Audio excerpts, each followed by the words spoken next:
نحمده ونصلي ونسلم على رسوله الكريم أما بعد فأعوذ بالله من الشيطان الرجيم بسم الله الرحمن الرحيم أقم الصلاة للذكر والصلاة والسلام عليك يا سيدي يا رسول الله وعلى آلك وأصحابك يا سيدي يا حبيب الله۔ حضرات، درس تصوف میں آج اسلام کی تصوف کی جو اصول بنیادی جو چیزیں ہیں ان میں سے چوتھی چیز وہ گزشتہ درس میں بھی میں نے عرض کی اور آج پھر اسی پر بات ہوگی، وہ ہے نماز۔ کوئی بھی آدمی جو نماز کے ظاہری آداب اور اس کی باطنی آداب کا خیال نہ رکھے، پہلی بات تو کہ نماز ہی نہ پڑھے، وہ شیطان کا پیروکار تو ہو سکتا ہے، وہ صوفی نہیں ہو سکتا۔ وہ کوئی پیری مریدی کا اگر دعویٰ کرے، تصوف کا دعویٰ کرے اور نماز کے قریب نہ جائے، وہ شیطان کا چیلا، شیطان کا مرید یا شیطان کا پیروکار تو ہو سکتا ہے، لیکن وہ صوفی نہیں ہو سکتا۔ کیوں کہ نماز تصوف کا بنیاد ہے، اور بلکہ جو صوفی کی نماز ہوتی ہے وہ ایک عام آدمی کی نماز سے زیادہ مشکل ہوتی ہے، کیونکہ اس کو اس کے ظاہری آداب کا بھی خیال اس نے رکھنا ہے، اس کے باطنی آداب کا بھی خیال رکھنا ہے۔ میں نے کچھ ظاہری آداب گزشتہ درس میں عرض کیے، آج کچھ ظاہری اور کچھ باطنی مزید آداب عرض کیے جائیں گے۔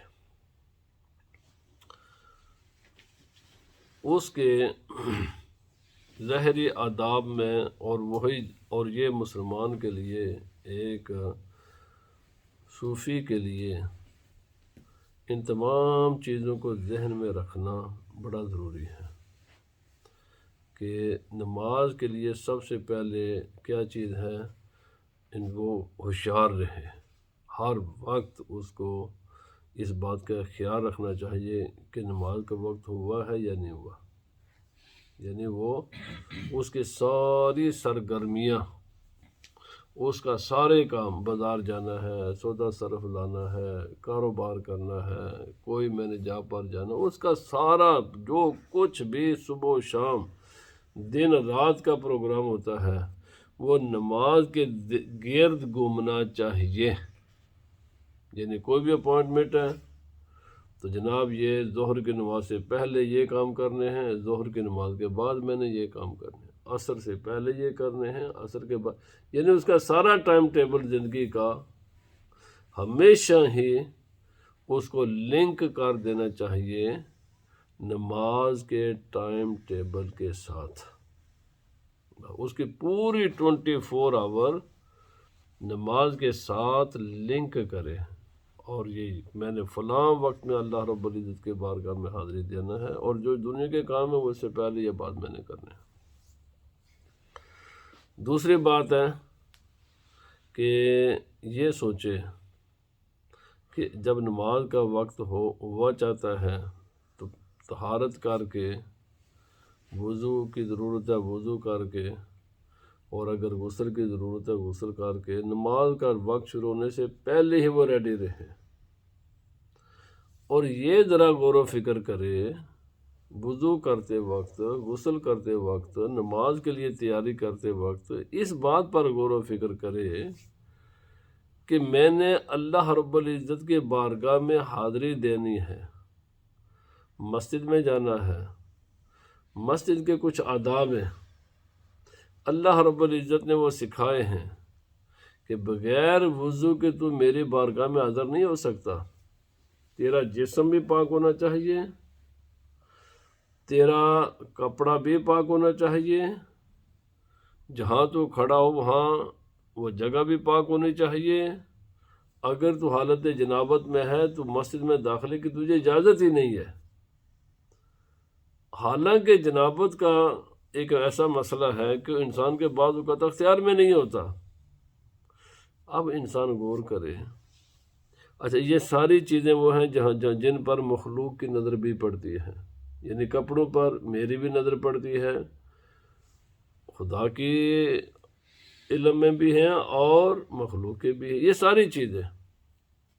لیکن ایک کیا یہ چیزیں ہی مقصود نہیں، انسان یہ سوچے کہ جو خدا مجھے اس ظاہری جسم کے ساتھ اپنی بارگاہ میں حاضر ہونے کی اجازت نہیں دے رہا، گندے دل کے ساتھ اور گندے دماغ کے ساتھ وہ اپنی بارگاہ میں حاضری کی اجازت کیسے دے گا؟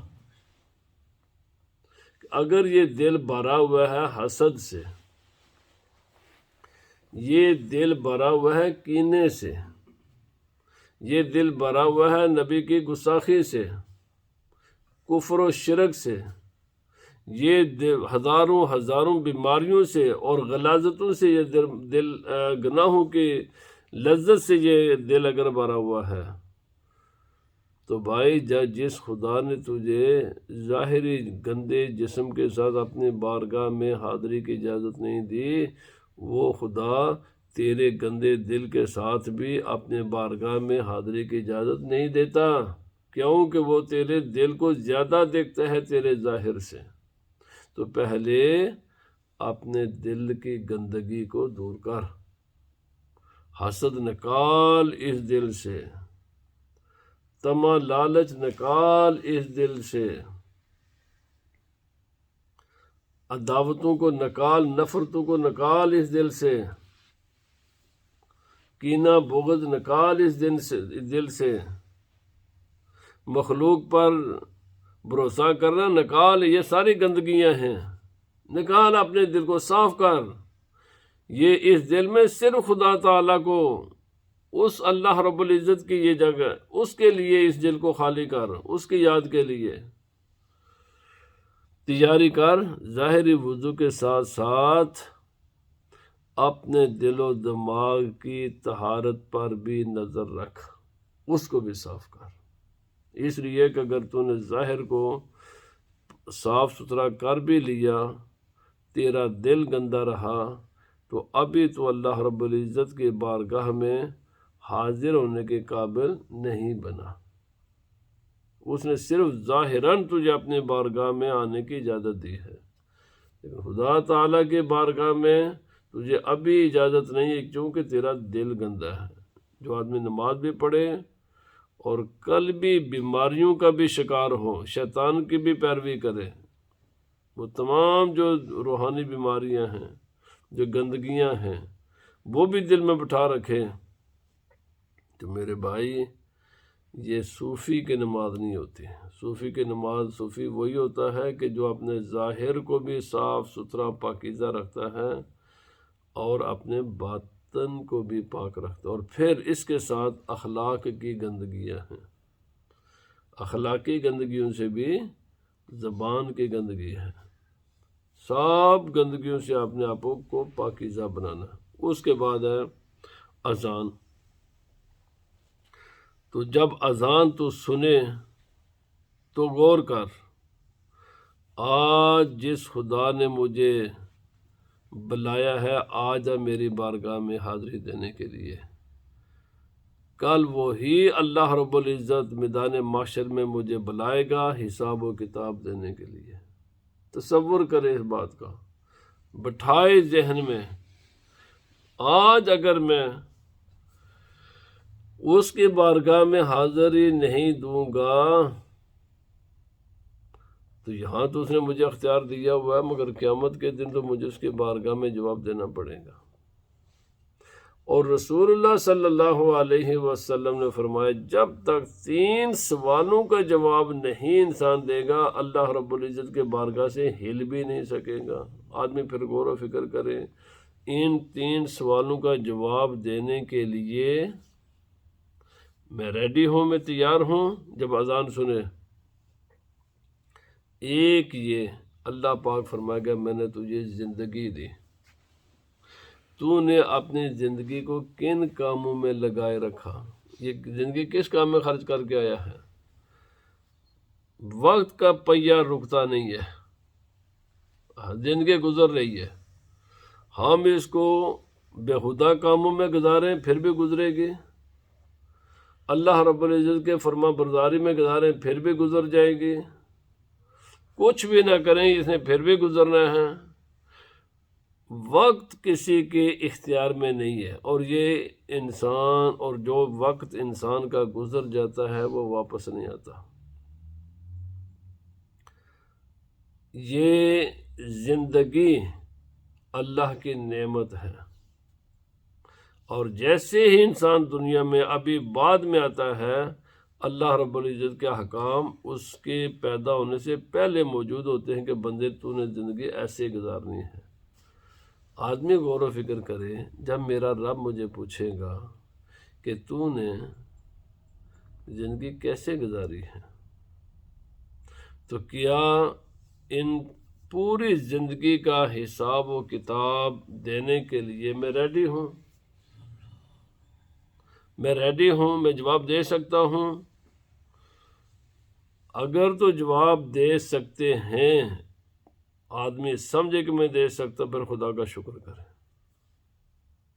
اور اگر یہ انسان اذان سننے کے بعد یہ سمجھے کہ میں تو اللہ اپنی زندگی کا حساب نہیں دے سکوں گا، کیوں کہ میں تو اس کے حکم کے مطابق زندگی نہیں گزار رہا، ابھی وقت ہے، جو غلطی ہو چکی ہے اس سے توبہ کر لے اور اپنی زندگی کو درست کر لے، ابھی وقت ہے۔ جب یہ وقت پورا ہو جائے گا تو پھر توبہ کا دروازہ اس بندے کے لیے بند ہو جاتا ہے، ابھی وقت ہے جب اذان سنے۔ دوسرا، رسول اللہ صلی اللہ علیہ وسلم نے فرمایا، جتنا کسی کے پاس علم ہو، کیا اس نے اپنے علم کے مطابق عمل کیا؟ اللہ پاک فرمائے گا میں نے تجھے بہترین دماغ دیا، دل دیا، بہترین سے بہترین علماء تمہیں دیے، اچھی سے اچھی کتابیں تمہیں دیں، بیان کرنے والے دیے، سمجھانے والے دیے، میرا دین کا پیغام تجھ تک پہنچتا رہا، تو نے میرے پیغام کو پہلے غور و فکر سے سنا اور جو سنا اس پر عمل کیا؟ کون سی اسلام کی وہ تعلیم ہے کہ جو ایک عام انسان کو بھی پتہ نہیں ہے؟ بھائی عالم صرف وہ نہیں ہوتا جو مدرسے میں پڑھ کر، وہ تو اور سینس میں عالم ہوتا ہے۔ اسلام کے جو تمام ضروری معاملات ہیں ان کا علم ہمیں مدرسے میں جائے بغیر ہی ہوتا ہے، اللہ ہی کی طرف سے انسان کے پاس علم آ جاتا ہے۔ کون انسان ہے جس کو یہ پتہ نہیں کہ نماز جماعت کے ساتھ پڑھنی اسلام میں ضروری ہے؟ اس کے لیے کوئی بہت بڑے لیکچر کی ضرورت ہے؟ کس کو پتہ نہیں ہے کہ اپنے ماں باپ کا ادب کرنا ہے؟ اس کے لیے بہت بڑے کو لیکچر کی ضرورت ہے؟ کس کو پتہ نہیں ہے کہ اپنی بیوی اور ہسبینڈ کے ساتھ اچھے طریقے سے رہنا ہے؟ کوئی لیکچر کی ضرورت ہے؟ کس کو پتہ نہیں ہے کہ کسی کا مال اس کی اجازت کے بغیر، شرعی طریقے کے بغیر نہیں کھانا؟ کوئی لیکچر کی ضرورت ہے؟ کون ہے جس کو یہ پتہ نہیں کہ چوری نہیں کرنی؟ بھائی سارے پتہ ہے، حلال حرام کا سب کو پتہ ہے، کوئی ایک بھی مسلمان نہیں کہ جس کو نہ پتہ ہو۔ چھوٹے چھوٹے بچوں کو بھی آپ پوچھ کر دیکھ لیں، پتہ سب کو ہے۔ اللہ پاک فرمائے گا جو میں نے تجھے علم دیا، جتنا دیا اس پر عمل کیا تھا؟ یہ آدمی بس اس کا اپنے دل سے پوچھے جب اذان سنے کہ میں ریڈی ہوں اس سوال کا جواب دینے کے لیے کہ جو میرے رب کے احکام مجھ تک پہنچے، میں ان احکام کا جواب دے سکتا ہوں، میں نمازیں با جماعت ادا کرتا ہوں، رمضان آتا ہے تو میں روزے رکھتا ہوں، میرا رویہ اپنے ماں باپ کے ساتھ کیسا ہے، اپنے پڑوسی کے ساتھ کیسا ہے، اللہ کی دوسری مخلوق کے ساتھ کیسا ہے۔ یہ سارے معاملات ہیں جو دنیا میں اللہ رب العزت کے بھی حقوق ہیں اور اللہ کے بندوں کے بھی حقوق ہیں، غور و فکر انسان کرے۔ اللہ اکبر، اللہ اکبر۔ نبی پاک صلی اللہ علیہ وسلم نے فرمایا تیسرا سوال ہوگا تو نے مال حاصل کہاں سے کیا اور تو نے مال خرچ کہاں کیا۔ مال نہ تو انسان حاصل کرنے میں آزاد ہے اور نہ ہی خرچ کرنے میں آزاد ہے۔ خرچ بھی اللہ رب العزت کے حکم کے مطابق ہی انسان خرچ کر سکتا ہے۔ جہاں خرچ نہ کرنے کی اجازت ہے وہاں کرنے کی اجازت نہیں ہے، کرے گا تو گنہگار ہوگا، مجرم ہوگا۔ اور حاصل بھی اللہ رب العزت کے حکم کے مطابق ہی کر سکتا ہے۔ نبی صلی اللہ علیہ وسلم میں تم ہل بھی نہیں سکو گے، حرکت بھی، موو بھی نہیں کر سکو گے خدا کی بارگاہ سے جب تک پوری زندگی کا یہ حساب نہ دے لو کہ تم نے مال حاصل کہاں سے کیا تھا اور خرچ کس جگہ پر کیا تھا۔ دونوں سوالوں کا جواب دینا ہے، آیا کدھر سے تیری جیب میں اور تیری جیب سے گیا کہاں۔ اللہ علماء فرماتے ہیں جب اذان ہو تو یہ ساری چیزیں اس بلاوے کو ذہن میں لائے جب اس بندے کو فرشتے پکاریں گے، آج اب تیری باری آ گئی خدا کی بارگاہ میں۔ آج تو خدا کا یہ پیغام نا، آج اللہ کی بارگاہ میں سجدہ کر، پر قیامت کے دن ایک اور بلاوا آئے گا۔ یہاں تو تجھے خدا نے اختیار دیا ہوا نا، اس کی بارگاہ میں حاضر ہو یا نہ ہو، وہاں کو تجھے کوئی اختیار نہیں ہوگا، پکڑ کر تجھے لے آیا جائے گا۔ نہیں بھی تیرے پاس چوائس ہی نہیں ہوگی سوائے اس کے کہ تو اللہ رب العزت کے بارگاہ میں تجھے کھڑا ہونا پڑے گا اور جواب دینا پڑے گا۔ فرمایا جب اذان ہو، جب وضو کرے، ان تمام باتوں پر غور و فکر کرتا رہے، غور و فکر کر، اور پھر تو چل پڑ مسجد کی طرف، نماز کی طرف۔ پھر غور کر، یہ جو پاؤں اٹھا کر میں جا رہا ہوں، یہ اس میں کوئی میرا اپنا عمل دخل ہے؟ یہ جو میری ٹانگیں ہیں کام کر رہی ہیں، یہ ان ٹانگوں میں طاقت میں نے ڈالی ہے یا میرے رب نے ڈالی ہے؟ یہ جو میں جسم اٹھا کر لے کر جا رہا ہوں، یہ سارے کام میں میرا کوئی عمل دخل ہے؟ تو جواب ملے گا جی نہیں۔ تو فرمایا پھر اللہ کا شکر کر کہ تجھے خدا تعالیٰ نے یہ قوتیں عطا کی، حرکت کرنے کی طاقت دی، چلنے کی طاقت دی، پاؤں دیے۔ اگر یہ پاؤں نہ ہوتے تو کیسے تو چلتا؟ اگر یہ ٹانگیں نہ ہوتی تو کھڑا کیسے ہوتا؟ ایک ایک اگر ٹانگیں تیری کام کرتی، تیری آنکھیں نہ ہوتی، کیا کر سکتا تھا تو؟ تیرے آنکھ کی بینائی میں، تیری آنکھ کی روشنی میں تیرا اپنا کوئی کنٹریبیوشن ہے؟ تیرے پاؤں میں جو چلنے کی قوت ہے، تیرا اپنا کوئی کنٹریبیوشن ہے اس میں؟ تیری ٹانگوں میں کوئی اپنا کنٹریبیوشن ہے؟ یہ جو تیری زبان حرکت کرتی ہے خدا تعالیٰ کی ثنا کے لیے، قرآن حکیم پڑھنے، اس میں تیرا کوئی اپنی کنٹریبیوشن ہے؟ جواب ملے گا نہیں۔ تو فرمایا جس خدا نے تجھے پاؤں میں چلنے کی طاقت پیدا کی، آنکھ میں دیکھنے کی طاقت پیدا کی، زبان میں بولنے کی قوت پیدا کی، فرمایا اس کی نعمتوں کا یاد کر، غور و فکر کرتا رہ کہ تیرے رب کی کتنی نعمتیں ہیں، کتنی نعمتیں ہیں۔ آنکھ بھی ہو، ٹانگیں کام بھی کریں، ہاتھ پاؤں بھی کام کریں، سب کچھ بھی ہو، اگر یہ اتنا اندھیرا ہو جائے کہ تجھے رات کے وقت دیکھنا سجائی نہ دے تو کیسے تو مسجد کی طرف؟ یہ روشنی خدا کی کتنی نعمت ہے۔ موسم، پھر راستوں کا پر امن ہونا کتنی تیرے لیے نعمت۔ تو جب آتا ہے تو تیرے گھر، تیرے دماغ پر کوئی خوف و خطر نہیں ہوتا، تجھے یہ ایک پر امن ماحول دیا ہوا ہے مسجدوں کی طرف آنے کے لیے، یا گھر میں ہی جو خواتین نماز پڑھتی ہیں، یہ جو امن و سکون ہے، یہ کتنی بڑی اللہ کی۔ تو اللہ رب العزت کی تم نعمتوں کو یاد کرو، یاد کرتے رہو، اسی کا نام تصوف ہے۔ خدا تعالیٰ کی نعمتوں کو یاد کرو، بار بار ذہنوں میں لاؤ۔ اللہ رب العزت پھر جب نعمتیں لاؤ تو پھر اس کا، جب تو ذرہ برابر بھی کسی کے ساتھ